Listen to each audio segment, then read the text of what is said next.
فيا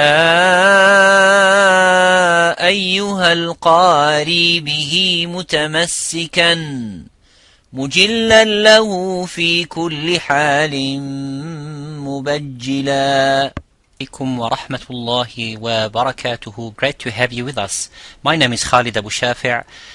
Today inshallah we are going to go through the second video for Makharij, and inshallah for just to mention that the podcast of the audio MP3 will stop for the time being because the chapter of Makharij require explanation with video presentation.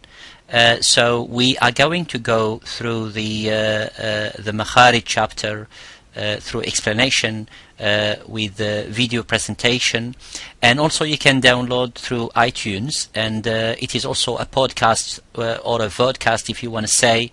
You can download it from the iTunes and from the website. So we are going to go through the first Makharij. We mentioned there are principal Makharij, and there are 5 Makharij and points of articulations. There are 5 principles.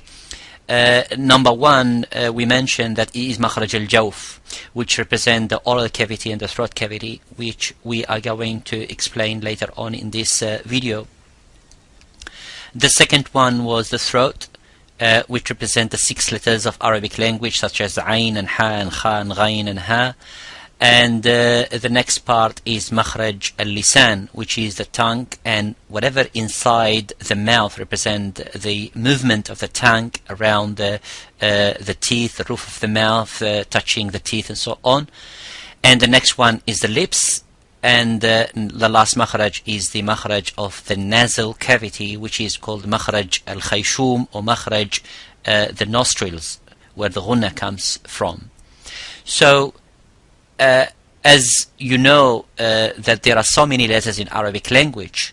Now how do they distribute through the part of the body that the sounds exit, and the sound comes from these points of articulations? Number 1, the ulama have decided that knowing this makhraj is very important, and we need to go through it because we cannot recite the Quran without knowing where is the makhraj of the letters such as a zal or a dha. If we don't differentiate the makhraj, then we could pronounce the same zay and dha, and zal would be all za. So the makhraj, knowing the makhraj is a very important, as Imam Al-Jazari say in his poetry, إذ واجب عليهم محتم قبل الشروع أولا أن يعلموا مخارج الحروف والصفات ليلفظوا بأفصح اللغات.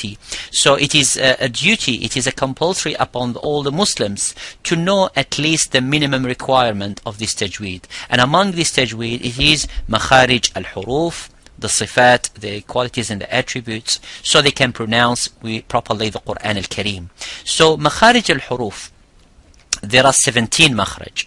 As we mentioned, there are 5 principles, but there are 17 makhraj, and each makhraj of these 17 has their own points of articulations.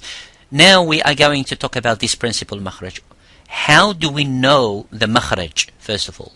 So the ulama mentioned that if you bring the letter and make the letter sakin, such as ab, and make a fatha or a dhamma or a kasra, probably kasra or a fatha, that's the ulama mention, and say ab, and whatever the sounds ends, then that movement of the last part of the body, that is the makhraj. So for example, if I want to know what is the makhraj of ba, you would say ab, ab, and same as ta, at, or it, ib.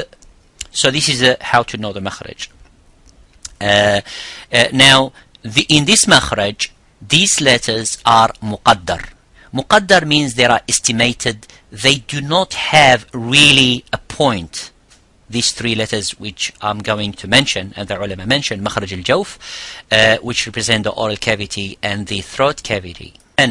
By looking at this diagram of this drawing of Makhraj al-Jawf, we see that the sound hits and vibrates through when it comes the air produced from the lungs and goes up through the throat and then comes through the roof of the mouth, between the roof of the mouth and the tongue, and then the sound is produced. So if it stops here, then produces the letters of the throat. If it stops here, the qaf and the kaf. If it's here, then the jim and the shin and the ya. If it's here, then the mim, and so on.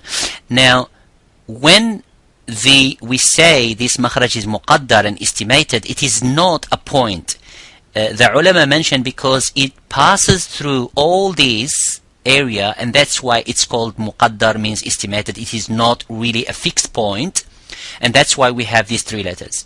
Number one is the alif with a sukoon preceded with a fatha, such as qa, ba, ta, and waw sakin preceded with a dhamma, such as qu, fu, su, and ya sakina preceded with a kasra, such as fi, bi.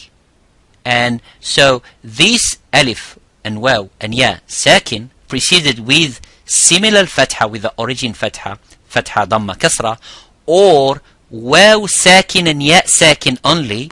They call them the letters of mad, but they mad al-lin preceded with a fatha, such as Quraysh.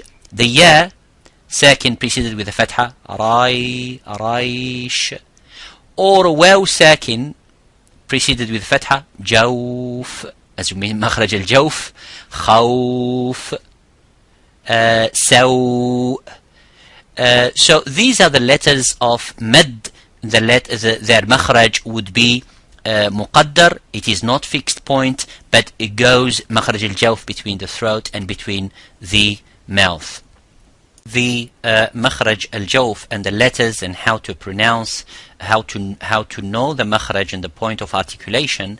As we know, and as I have mentioned at the beginning, this makhraj, it's called estimated. It is muqaddar. It is not muhaqqaq, which is it is not a fixed point to a part of the body of the mouth or the throat, but it is that empty space which exists between the throat and the mouth, which is this area here, throat cavity and the oral cavity, and it is not the nasal cavity. And why I mention this, because this is one of the common mistakes when someone try to imitate a shaykh or a qari and start to read Quran and say أعوذ بالله من الشيطان, and using that nasal makhraj.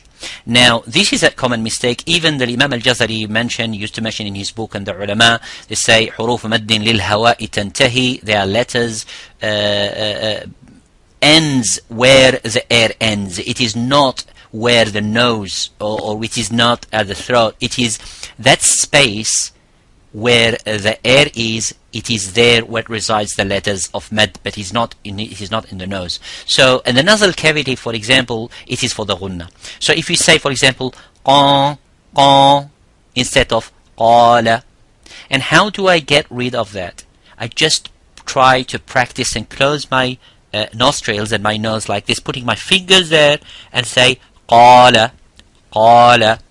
And if I have that problem and I say, for example, qala, qana, qana, I feel that I blocked the nostrils and I blocked the nasal cavity. I did not let the air coming from there, and I realized that I'm trying to do it from there. So this is a common mistake in reading Quran. So try to avoid it by knowing this is the makhraj. So if you read Quran, do not use the nostrils for the mad. So the letters of mad, briefly, as I mentioned, there are alif sakina preceded with a fatha, ya sakina preceded with a kasra, and waw sakina preceded with a dhamma, or maddul lin, which are the two letters waw and ya sakin preceded with a fatha, such as Jawf and Quraysh, and or Khawf. I gave the example because Jawf is there. And the last thing I would like to mention, that the letter of the alif sakin, it is according to the letter preceded. For example, if I say qala, qa, qa, so the alif is mufakham, it is a heavy because of the qaf. So whenever the letter is heavy, you make the letter alif qaf, the letter alif of mad, heavy. But if it is empty mouth, slight, light, then you make it light and empty mouth. For example, you would say jaa, you wouldn't say jaa, you wouldn't say ba, and you wouldn't say, like some people say, taba, taba, tabara, taba, qa, ta. So the letter of khussa, dagtin, qidh, kha, sad, ta, dad, ghain, and dha, we will see them later on in the qualities of the letters. Jazakumullahu khairan for listening. Subscribe to iTunes and you will find also this video there, inshallah. Jazakumullahu khairan wa barakallahu fikum. Wassalamu alaikum wa rahmatullahi wa barakatuh. هنيئا مريئا والداك عليهما ملابس أنوار من التاج والحلى